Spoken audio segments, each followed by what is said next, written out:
I'm Lisa Flood. And I'm Jason Angelette, and welcome to Faith and Marriage Today. October is Respect Life Month, and today we're so excited to welcome back on the show Allison Daigle, Chief Executive Officer of Women's New Life Center, Women's New Life Clinic in New Orleans and Baton Rouge, and Alex Seghers, Director of Education for Louisiana Right to Life. Thank you so much for joining us today. Thank you. You know, one of the things that in the pro-life movement, I think it's been attacked by now. I'm sure y'all have a lot more insights on this too, but at least what I feel is that people who are pro-life are just pro-baby and they're not pro-woman. Could you talk about why that's completely not the case and how much we're pro-life, pro-woman, pro-love, pro-baby, God's call to bring the gospel to the good news. Anyway, I'm just going after it. Go ahead. Tell us. Absolutely. Let's do it. All life is sacred. Yes. All women, all babies, all fathers, everyone is sacred. Yeah. And we cannot help the baby without first helping his or her mother. Yeah. So of course we are pro-woman. We are named Women's New Life Clinic, because our primary focus is on her, because we know that we must help her in order for her to make that, hopefully that life-affirming, life-changing, life-saving decision to keep her child. Praise God. Allison, I'm thinking immediately, I know the shift has changed in Louisiana. Okay, we've got some good legislation. What are we doing to practically help the moms? Like boots on the ground, what are we doing? Yeah, well, you've got two women here in the studio today who are doing quite a lot. And so we are two sides of the same coin. Alex and I say that a lot. And I'll let Alex speak to Louisiana Right to Life. But we are the boots on the ground helping the women in unplanned pregnancies with our free medical and mental health services. And then we've got our fabulous friends at Louisiana Right to Life who are working statewide and at the national level as well to work with that educative and legislative approach as well. Yeah, definitely on the ground, being in churches and different communities, especially among the youth, and making sure that everyone's thoroughly educated that every single human life is precious and is worthy of love and protection. And if we can get that education thoroughly out there and support our legislators in making those decisions, that's a way to truly keep furthering the pro-life movement. And I think it's important for us to note that this is not just a Catholic issue, right? Right. Absolutely. Yeah, I mean, for us, we view it as a human rights issue, essentially. And at Louisiana to Life, we're not an organization that's particularly religious or particularly political. We work with everyone across the political aisle. We work with everyone across religious backgrounds or even no faith at all. Because even if you are an atheist, even if you have no religion at all, you can know that the unborn child is a human being and that innocent humans deserve protection. I mean, to see that we have to see that the vulnerability of the unborn and to be able to step into that space and protect them and have a voice for them is so important for the foundation of a strong society. I mean, they're on so many levels.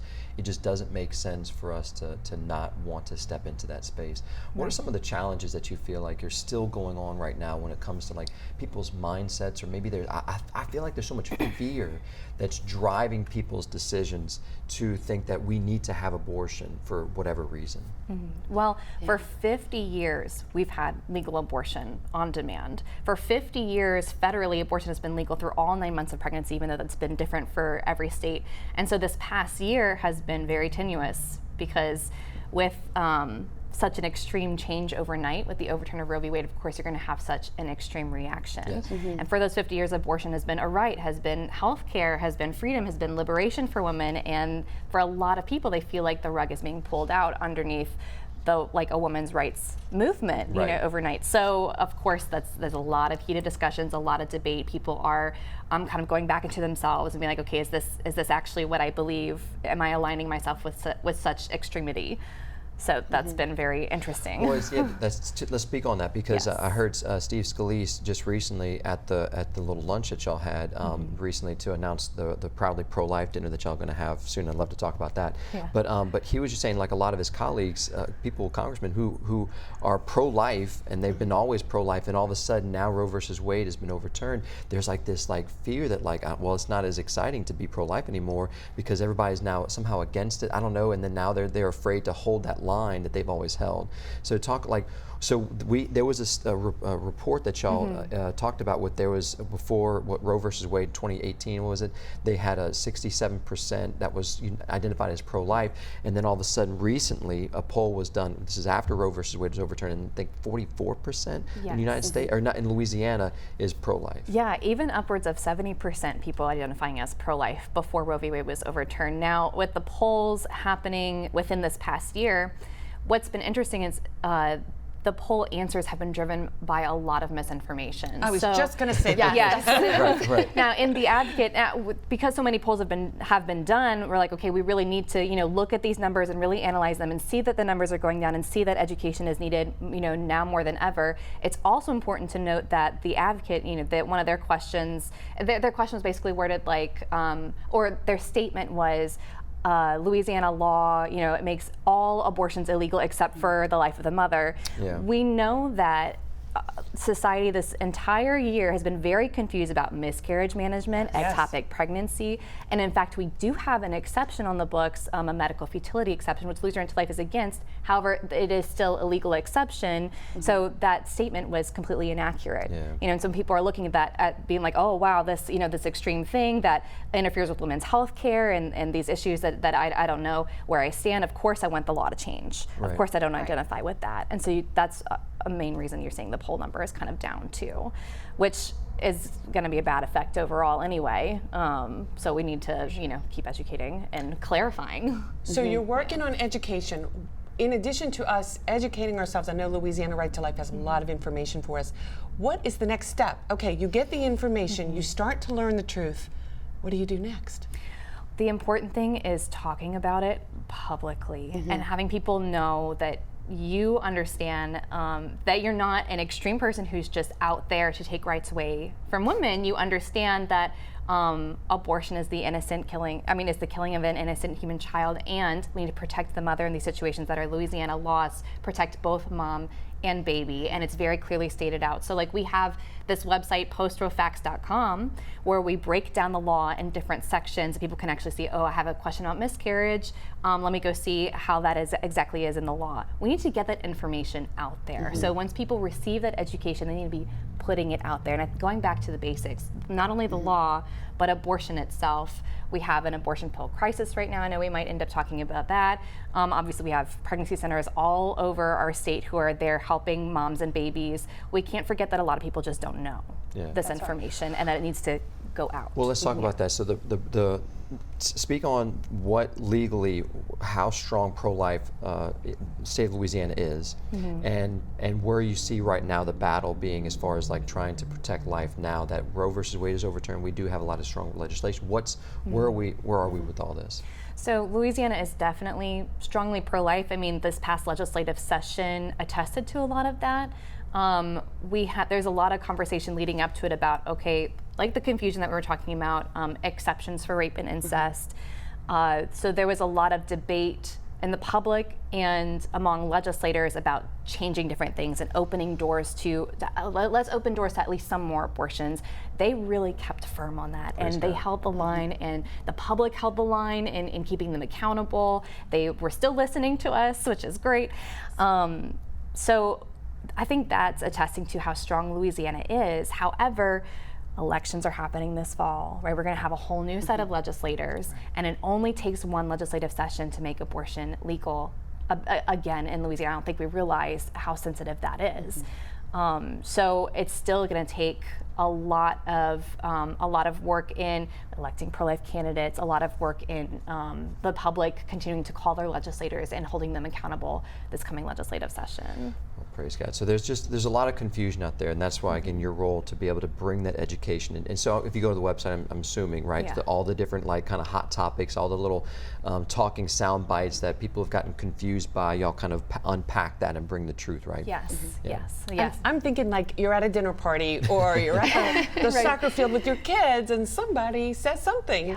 We just need the basic information, talking points, so we know how to intelligently discuss it. Yeah, and Louisiana Life wants something that we pride ourselves on is having persuasion education as well. You know, people shouldn't feel like, you know, they feel their blood pressure rising whenever somebody asks them this question, and they've seen all the hate on social media, like, how, you know, I don't want to be that way, and I don't know all the answers, I don't know all my fetal development. We have ways that we can help people walk through this compassionately and logically, where they're truly listening to the person in front of them, gleaning what exactly do they think about the pro-life movement, what exactly do they think about abortion, how can I help them ask themselves questions to come to the truth on this. So where you're not just backing people in a corner and throwing facts at them, but you're approaching it with compassion and love. I feel like it is an embrace of like trying to go deeper in my understanding of where we are and how I can understand better the pro-life position that I hold, and to be able to like calmly, like when you start talking about, you kind of calm down a little bit. Yes. These topics, like when with these hot topics, I heard someone say one time, like kind of go cool, like calm, like bring it down a little bit, and then just do one topic at a time, like just go through like maybe something that you're really like, okay, so I hear this is a particular issue that is really confusing. I want to better master that understanding, and just kind of like just start there. And then once you have that down well, then you can go to the next topic. But I think all of us, we can't just say, well, I'm pro-life and I vote pro-life and I support the pro-life movement.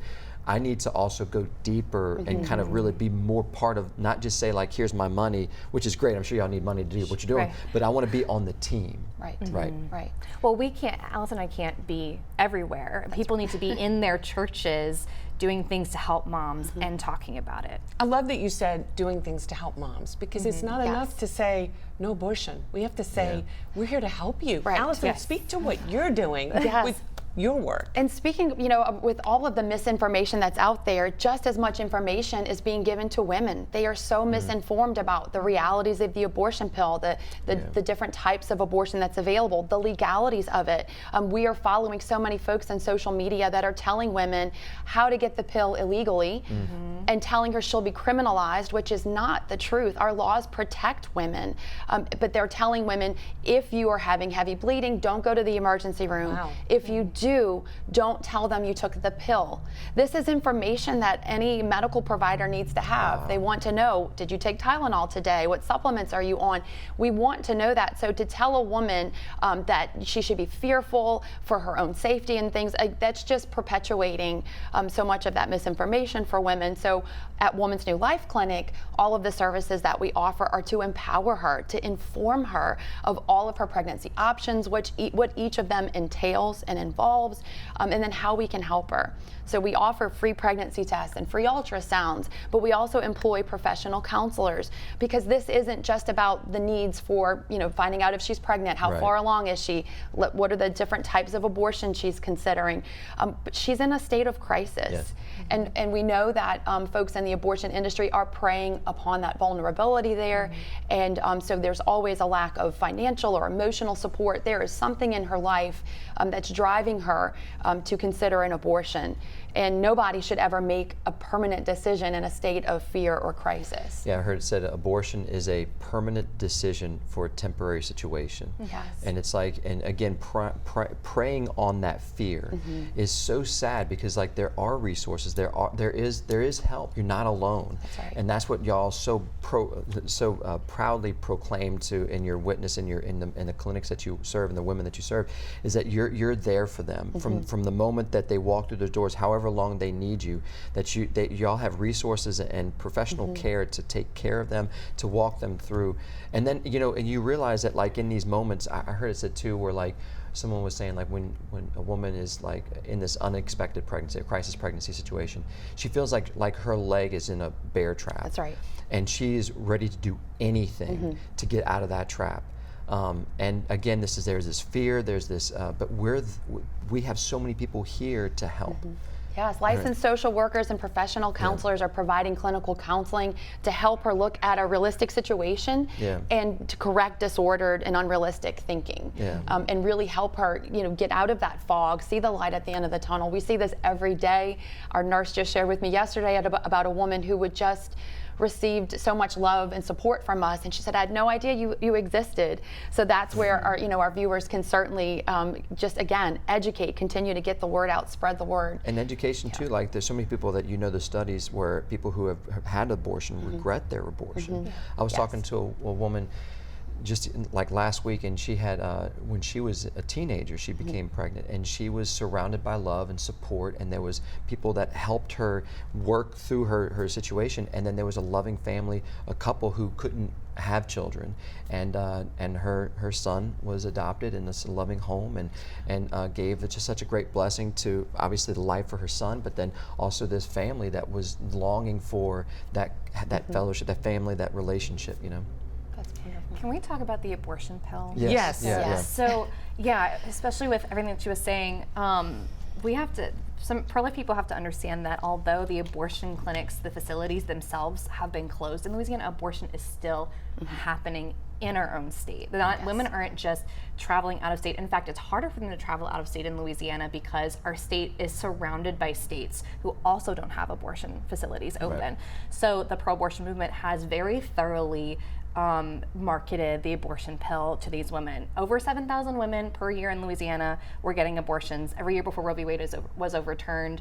That doesn't change overnight. And so all those women are still looking for something, and they're receiving this information. So the abortion pill, if you walk down St. Charles Avenue in New Orleans, you can see on utility boxes, there's plastered flyers that say they can't kill abortion.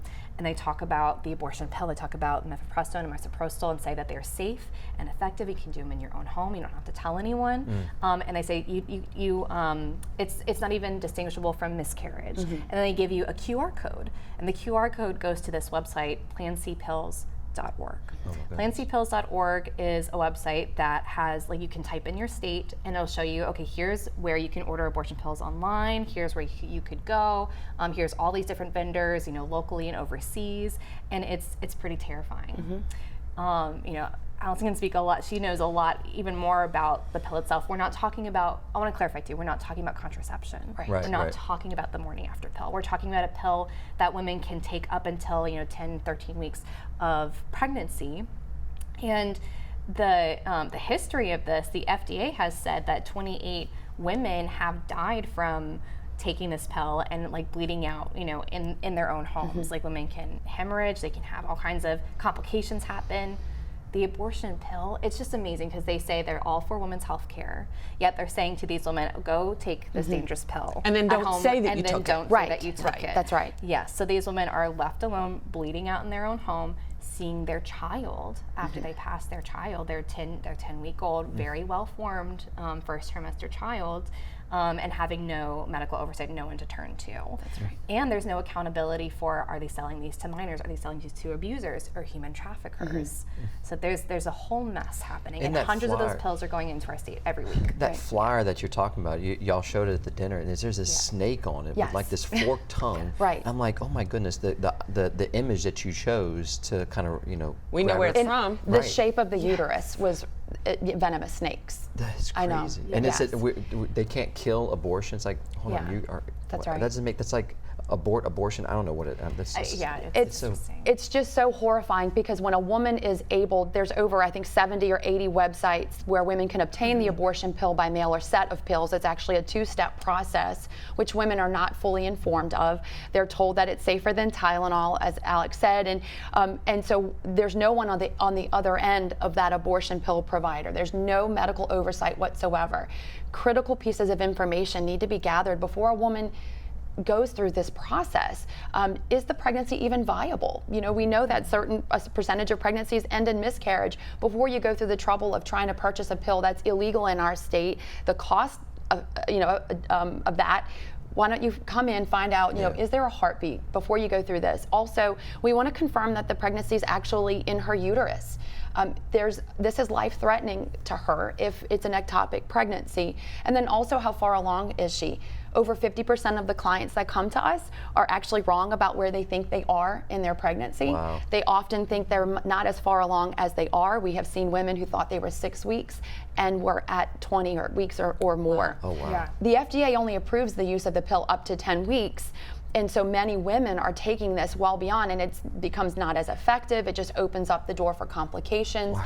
Do we know if she has a blood disorder? You know, none of this is happening. So the abortion pill provider is not with her before or during or after she takes the pill. But we're receiving those calls. We're getting the fallout from that because women are desperate for help. They don't know where to go. They don't know where to go, and the amount of bleeding, the amount of extreme cramping that they're experiencing is far worse than they ever anticipated or ever were told they could anticipate.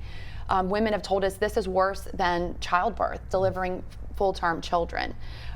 The set of pills, the process itself, the second set of pills that causes the uterine contraction, the dosage is greater than we give women at full term in a hospital setting with a team of medical providers.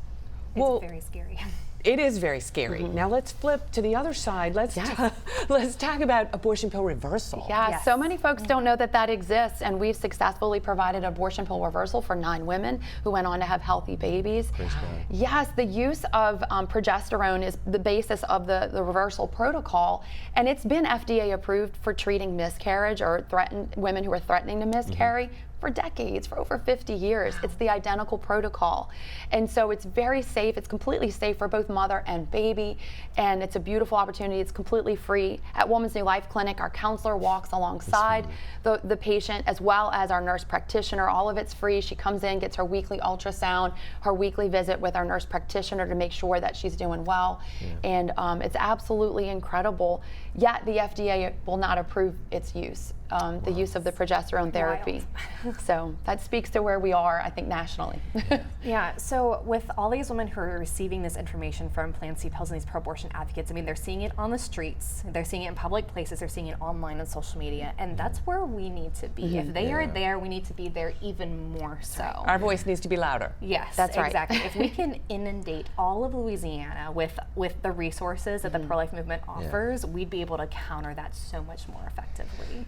It's, man, my heart. Like, this is just a message of love that needs to be proclaimed. And we should not be shy or afraid or worried or concerned about what the backlash is going to be. Because, like, woe to us if we have been blessed with this knowledge and this truth that, like, God has created a certain way that we have a responsibility and love, and that the lies that are out there that are really robbing them financially, end of life, end of future, like, we need to speak all the more loud. Like, we need to, with kindness and love, obviously, where this isn't about like a war cry, like we're going to like storm the castle, but like we need to go stronger in our faith. We need to allow the Holy Spirit to drive our hearts into truth. I don't know. I'm just getting excited. So, what can we do? Give us some marching orders. What are some things that we can do to help what y'all are doing, to help us understand better the pro-life position, to help us articulate encouragement of stepping forward. What's going on? What's happening? Give us everything. I just want to say 2 something. minutes. I think we need to move with where we are today, with what Jason just said, because what I would have said before, after talking to you today, I need to up my game. Yes, right. That's what I'm Like saying. I love the pro-life movement. And I've been in it but I'm like, I can do more. I can do more, and I need to do more. I need to say more. Understand that women are hurting. Understand men and women are hurting, and know that healing is available. Help and healing is always available. We counsel women and men who have experienced a past abortion. It could have been 10 days ago or 10 or more years ago, but we offer that healing. Everyone deserves to come to a place where they know, everyone deserves to know that they are loved and that they have dignity and self-worth. So we want to make sure that they know that we're available. Also, counseling for pregnancy loss. We mentioned the murkiness of the misuse of language, making miscarriage synonymous with abortion. For all of our men and women who have struggled with a pregnancy loss, miscarriage, or stillbirth, I can imagine that can be hurtful, but healing's available. We have counseling for that. Women who are struggling with postpartum depression, that's another one of our counseling services. We've counseled couples in grief who have lost newborns, maybe perhaps to SIDS or something, But I think we must make sure folks understand the plight of the woman. She is not making a decision. The majority of the clients that come to us are not choosing abortion because they feel that it's their right. It's their bodily right to do that. They feel they have no other choice. And I would encourage folks to speak to your priests, to speak to your pastors. I've listened to Abby Johnson and panels of former abortion clinic workers and women who've had past abortions. They said, if we're not speaking about this in our churches, in our schools, folks think maybe it's either not that big of a deal, right, or it's just so awful we can't even speak it. But we must be truth and light to folks. Mm-hmm. Well said, Alex. Yeah, I have something very specific. So in inundating Louisiana with resources, we have this website called findhelpla.com. At findhelpla.com, a woman can go on there, or a pro-life person who just wants to know their local resources can go on there, type in their zip code, and it'll bring up what's their local pregnancy center within 5, 10, 15 miles. And even longer, their local adoption agency, their local other public or private social service that a woman could need in a dire situation. So we have this website that we really want to get out there. Now, so like Plan C Pills, they have their flyers, they have stickers, they have a lot of different things that they've just put in public places. We have the same thing. So we have these little round stickers that say like pregnant need help, findhelpla.com, and it has a little like empowering message for mom and baby. Round stickers, you could put those anywhere. We have wallet-sized resource cards that can be like left in public places like restrooms and stuff, or just have on hand in your wallet to give to somebody. If you see somebody buying a pregnancy test, give it to them, anything, and it points them in the direction of here's the resources you can find on this website. It has the abortion pill reversal hotline number and an abortion healing number as well. So we have that wallet-sized cards, stickers, full brochures, and we've also done these banners. Now it's Respect Life Month. This is a project I've kind of put out there for churches. They can get these 4x6 banners. They're pretty and have like a mom and baby on them. Some of them have like just an unborn child within the first trimester, and there's a QR code that goes to the Find Help LA website. So we're coming up to the end of our time. Would you both just say your website and the date of your gala and event coming up? Oh, absolutely. Yeah. So Women's New Life Clinic's annual Gala for Life is Friday, October 6th at Club 44 next to Champion Square in New Orleans. We are honoring Archbishop Emeritus Alfred Hughes this year. And we also have in Baton Rouge our Born to Run, the 5K and half mile at Saturday, November 4th. And we also have the same event, the race in New Orleans. It'll be in Lafreniere Park next spring. But you can find out more about Women's New Life, ways to support us financially. Please, please pray for us at womensnewlife.com/donate. Awesome. Alex? For legislation and education and resources and activism, all of the above, you can go to prolifelouisiana.org. So just go there. You'll find a number of ways to go to anything that we've talked about today. That is awesome. That's all the time we have. Thank you so much, both of you, for being with us. And there's hope. There's hope for us in Louisiana. Yes. Again, to learn more about the great work of the Women's New Life Clinic and the Louisiana Right to Life, go to womensnewlife.com and prolifelouisiana.org. That's our show for today. Be sure to follow us on Facebook, like us on Instagram, subscribe to our YouTube channel, or to learn more about the work of Faith and Marriage, go to faithandmarriage.org. Also, if you have a question for us or a comment, please let us know. We'd love to hear from you. Thanks for watching. Until next time, God bless.